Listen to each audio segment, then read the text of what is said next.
Sometimes we go through phases in life where we feel like we have no one around us, no friends, no companions, nobody to turn to for a simple conversation. For a woman, this can be particularly heavy. Society places great emphasis on social circles, friendships, and networks, and when that is missing, the feeling of being left out or even unwanted can settle deep within the heart. But my beloved sister in Islam, do not let that make you think any less of yourself. In fact, it may be that this loneliness is not a punishment, but a hidden gift from Allah. In Islam, solitude is not something to be ashamed of. It is not a sign of weakness, nor is it a curse. Rather, it can be a sacred opportunity, a time where you can rediscover yourself, and more importantly, reconnect with your Creator in a deeper way. You see, when you don't have distractions around you, when there are no conflicting opinions, no comparisons, no judgments, you begin to hear the voice of your soul. You begin to recognize what truly matters. Take a moment and think about the people around us. Many people have crowds of friends, but still feel empty inside. Many have followers on social media, but they go to sleep with anxiety and tears. True peace does not come from being surrounded by people. It comes from being connected to Allah. And sometimes, Allah removes the people from our lives so we can finally pay attention to Him. When you find yourself alone, do not think you are abandoned. In fact, this may be the time when Allah is inviting you to His special company. The Prophet Muhammad used to seek solitude in the cave of Hira before prophethood. He would spend nights in reflection, away from the chaos of society. And it was during that solitude that the revelation came. That sacred moment, the beginning of the Quran, didn't happen in a crowd. It happened when the heart was ready, in the stillness, in the silence. Solitude can help a woman recognize her worth, not in the eyes of people, but in the sight of Allah. You are not defined by how many friends you have, or how many people call you on your birthday. You are defined by your connection with your Lord, by the purity of your intentions, by the strength of your character, and by the sincerity of your actions. This time of solitude can be a time of building, not breaking. Use it to draw nearer to the Quran. You will find it speaks directly to your heart. You will find verses that remind you, do not grieve. Indeed, Allah is with us. Surah At-Tawbah 9:40. When the Prophet was in the cave with Abu Bakr, R.A. surrounded by enemies, that was a moment where fear could have taken over. But what did the Prophet say? Do not be sad. Allah is with us. This statement is enough for any believer. Allah is with you. What more do you need? Take this time to learn, to grow, to pour your energy into becoming the woman you want to be. Wake up for tahajjud. Whisper your pain to Allah. Read His book, not just for reward, but for healing. Start journaling your thoughts, your goals, your du'as. You will look back one day and realize that this time of loneliness was actually your time of rebirth. You were not alone. You were just in the arms of divine protection. Also remember that just because you don't have friends now, doesn't mean it will stay that way. Life is constantly changing. Allah may be protecting you from people who would harm your peace or shake your faith. And when the time is right, He will send those who match your values, who uplift your iman, and who remind you of Jannah. Until then, be patient and trust that Allah is enough.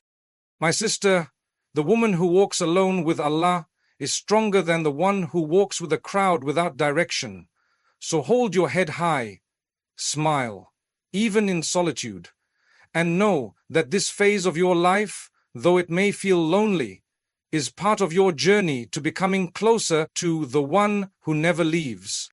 When we think of women who went through immense trials yet remained steadfast, one of the greatest examples in the Quran is Maryam, peace be upon her. Her story is one of solitude, strength, and complete reliance upon Allah. For any woman who feels isolated or without friends, her life is a powerful reminder that being alone does not mean being abandoned. In fact, sometimes being alone is exactly when Allah honors you the most. Maryam was chosen by Allah above all the women of the world The Quran says, "And when the angel said, O Mary, indeed Allah has chosen you and purified you, and chosen you above the women of the worlds," Surah Al-Imran 342, this was not just an honor, it was a divine appointment. But with this honor came tests that she had to face largely on her own. And it is through these tests that we learn how solitude, when embraced with faith, can become a path to elevation in the sight of Allah. Maryam was raised in a life of worship. Even as a young girl, she dedicated herself to the worship of Allah in the sanctuary, far from distractions. Imagine that. A young woman, secluded, devoting herself to her Lord, while other girls her age might have been engaged in worldly affairs. She wasn't surrounded by a large group of companions. She wasn't the center of social circles, but she was at peace in the company of Allah. Then came her greatest trial, when she conceived Isa, without any man touching her. This was a miracle, but also a test of patience and dignity. She withdrew even further from the people during this time, alone, young, pregnant, and bearing the weight of a divine miracle. Who would understand her? Who would support her? No one. And yet, she didn't run to people, she ran to Allah. In Surah Maryam, Allah describes how she retreated to a remote place. When labor began, she was under a palm tree, overwhelmed and in pain. She cried out, "Oh, I wish I had died before this and was in oblivion, forgotten." Surah Maryam 19:23. Even the strongest feel weak sometimes, even the most righteous have moments of fear and distress. But what happened next? Allah comforted her directly. He provided for her fresh dates from the tree and a stream of water. He reassured her heart. This is what happens when a believer, even in isolation, keeps their faith firm. Allah takes care of them in ways no human being can. So when you, as a woman, feel like no one understands you or that you are going through something completely alone, remember Maryam. Remember that some of the most beautiful souls in Islamic history were shaped in solitude. Their strength came not from having a crowd behind them, but from having Allah beside them. Maryam didn't spend her time wishing she had more friends. She spent her time in worship, in dhikr, and in submission. And through that, Allah gave her strength, honor, and a legacy that will last until the end of time. Her story is not about weakness, it's about power, quiet power, the kind that comes from trusting Allah even when the world doesn't make sense. So if you find yourself without friends, know that you are not less than anyone else. You are not forgotten. Allah knows your name. Allah sees your tears. Allah hears the prayers you don't even have the words for. And if He could bring comfort to Maryam under the shade of a palm tree all alone, He can surely bring peace to your heart too. Take this time to turn inward. Seek knowledge. Build your connection with the Quran. Strengthen your character. Don't worry about being seen by people. Worry about being seen by Allah, because that is the true measure of success. Maryam didn't seek fame or attention. She simply submitted to the will of her Lord, and through that she earned eternal honor. And always remember, Allah only tests those He loves. Solitude can be a space for transformation, for healing, for reconnecting with your true self, away from the noise of the world. If Allah chose Maryam to go through solitude and difficulty and raised her rank so high, then maybe, just maybe, your loneliness right now is not a curse, but a calling. A calling to rise, a calling to trust, a calling to grow closer to the one who never leaves. In today's world, the word friendship is used loosely. We call many people our friends, school friends, work friends, online friends, but how many of them are actually good for our hearts, our character, and most importantly, our faith? Islam does not emphasize having many friends. Rather, it teaches us to seek righteous company, people who remind us of Allah, who uplift our iman, and who walk with us toward goodness. This difference is crucial, especially for a woman who finds herself without friends and wonders if she is missing something essential. The truth is, not everyone who smiles at you has a pure heart. Not everyone who sits next to you in class or at work is meant to be part of your journey. And not everyone who calls themselves your friend is sincere. This is why the Prophet Muhammad warned us about the influence of companionship. He said, "A person is upon the religion of his close friend, so let one of you look at whom he befriends." Abu Dawood, Tirmidhi. This means the people closest to us shape our thoughts, our behavior, and even our akhirah. If you are not surrounded by righteous people, maybe that is Allah's mercy protecting you from harm that you cannot see right now. Many women find themselves feeling lonely because they don't fit in with the crowd. They may dress modestly when others do not. They may avoid gossip, stay away from backbiting, and be serious about their deen, while others are lost in the trends of this dunya. But remember, the one who holds firm to their faith in a time of trials is beloved to Allah. The Prophet described the end of times as a period when holding on to the religion will be like holding on to hot coal. So if you're finding it hard to connect with others because of your values, don't feel down. It means your priorities are aligned with Allah, and that is a sign of strength, not weakness. Sometimes, a woman may find herself surrounded by people who drain her energy, make her question her self-worth, or lead her towards sinful habits. Maybe they're always talking about others behind their backs, pushing her toward disobedience, or making her feel like she has to change to be accepted. In that case, being alone is far better. The Prophet said, "The example of a good companion and a bad one is like that of the seller of musk and the blacksmith. The seller of musk will either give you some perfume, or you buy some from him, or at least you enjoy a good smell. But the blacksmith will either burn your clothes, or you will get a bad smell from him." Bukhari, Muslim. This shows that your surroundings matter. Your environment influences your soul, and if you are not finding righteous companions right now, staying alone and connected to Allah is the safer path. Quality over quantity. This is what Islam teaches when it comes to friendship. Even if you have just one sister in faith who reminds you of Allah, prays with you, shares knowledge, and advises you sincerely, that is a blessing greater than 100 so-called friends who distract you from your purpose. The companions of the Prophet used to value this kind of companionship deeply. They would love each other for the sake of Allah, not because of worldly interest. Their friendships were built on mutual support, love, and the goal of reaching Jannah together. So to the woman who has no friends, know this: maybe you don't have the wrong company because Allah is preparing you for the right one. Perhaps your current isolation is a test to teach you patience, to help you grow stronger in your deen, and to make you realize that real companionship begins with yourself and your Lord. And when you are ready, Allah will bring people into your life who are right for your soul, not just your social life. Until then, focus on being that righteous person yourself.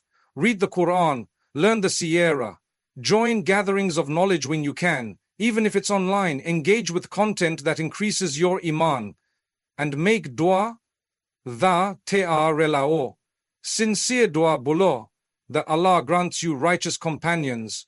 The Prophet said, "Dua is the weapon of the believer." Your loneliness today may be transformed by a single sincere supplication.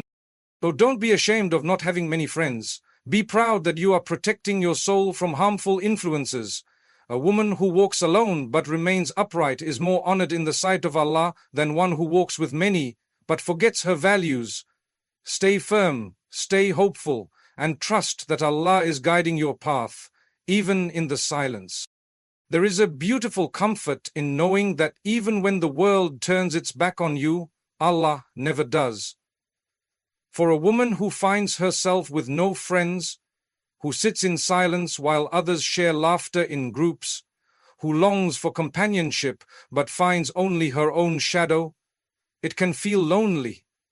But that loneliness is never complete, because the believer is never truly alone. Allah is always near. The Quran reminds us, and we are closer to Him than jugular vein. Surah Kaf 50:16. This is not a metaphor. It is a reality. The one who created you is always close, even when everyone else feels far. When people aren't there to listen, Allah is.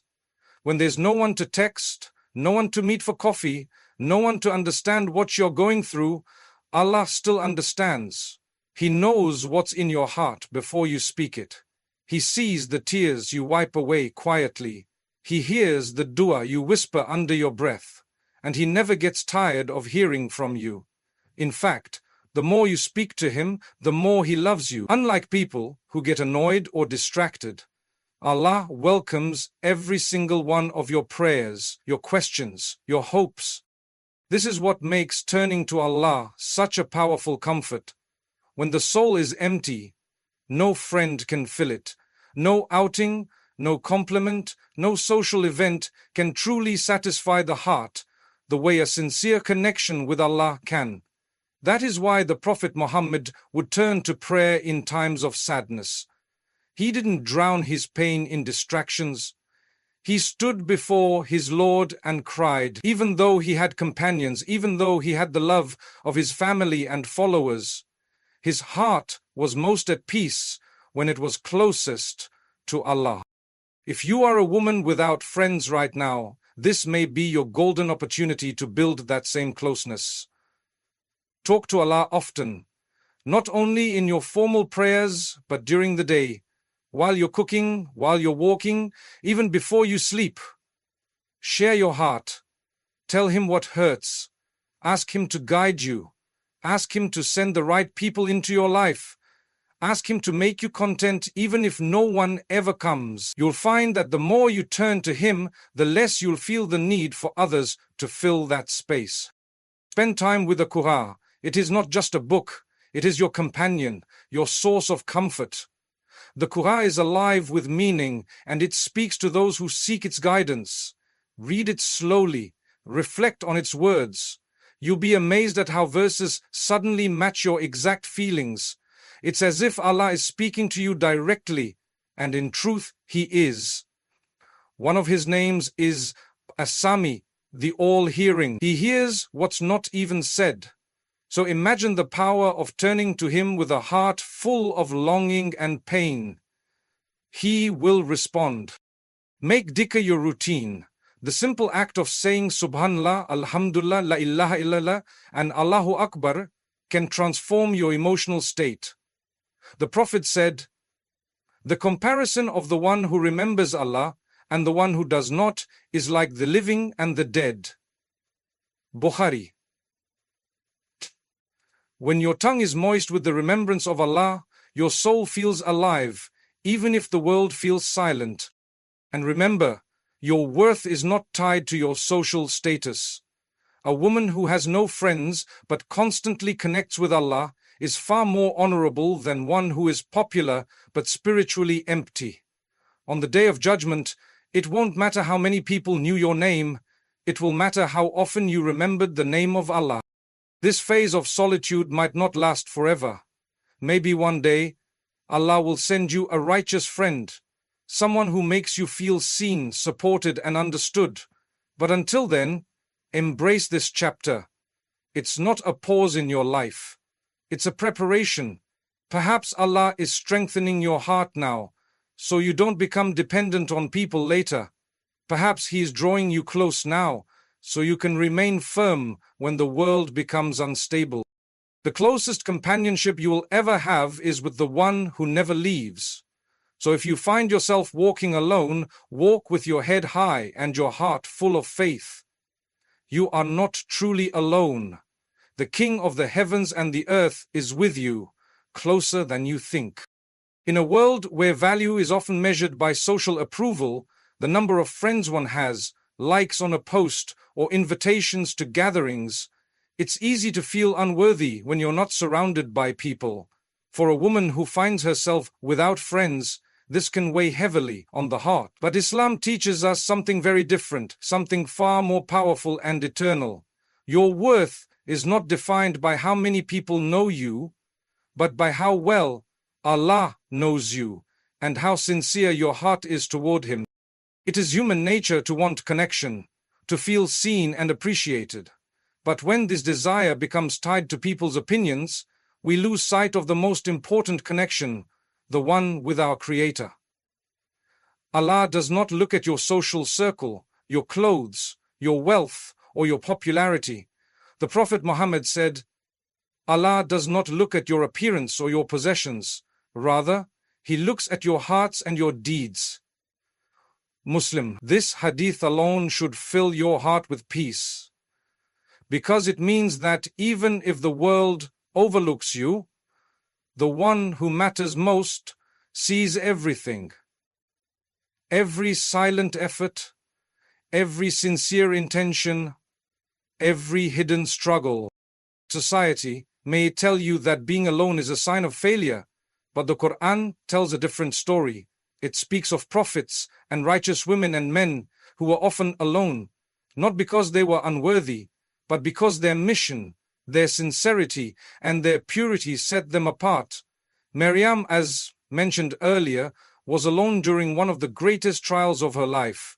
Yusuf was alone in the well and later in prison. Ibrahim stood alone against an entire nation. And yet, their solitude was not a sign of weakness. It was a sign of their strength, and Allah raised their ranks because of it. Your value in Islam is rooted in taqwa, God consciousness. Allah says in the Quran, "Indeed, the most noble of you in the sight of Allah is the most righteous of you." Surah Al-Hujurah 49:13. Not the most popular, not the most sociable, not the one with the most followers, but the one who fears Allah, who remembers Him in private, who tries to obey Him even when no one is watching. This means that even if you're sitting alone in your room, making sincere dua, holding back from sin, or helping others quietly, you are more honored in Allah's eyes than someone who is praised by people but forgets their Lord. Sometimes Allah removes people from our lives to teach us that we don't need them to feel worthy. We only need Him. When you have no one to rely on, you learn to rely on Allah. And when your heart finds strength in that reliance, you become unshakable. You don't need constant validation from others to feel whole. Your self-worth becomes rooted in your identity as a servant of Allah, and there is no title more noble than that. It's also important to reflect that not all friendships are beneficial. Many people are surrounded by companions who distract them from their faith, who lead them towards sin, or who only remain close when things are easy. If Allah has not placed such people in your life, that's not a loss, that's protection. Allah knows what you don't. He knows who would have broken your heart, corrupted your values, or led you away from Him. So instead of questioning your worth because of your solitude, see it as a time of divine shielding. Allah is preserving you, preparing you, and perhaps saving you from something far worse. Take this time to focus on who you are becoming. Build your knowledge, grow your iman, and develop your character. Be the woman who stands in prayer while others are sleeping. Be the woman who holds her tongue while others gossip. Be the woman who is kind, even when no one is watching. These are the qualities that raise your value in the sight of Allah. And that is the only measure that matters. One day, when the time is right, Allah may send people into your life who match your sincerity, who love you for His sake, and who remind you of Him. But until then, know that you are already valuable, already seen, already loved by the one whose love never fades. You don't need the world to see you. You only need to remain sincere to the one who created your heart. So never think that being without friends means you are any less. Your silence, your patience, your effort, your connection to Allah, all of it is seen and all of it matters more than you realize.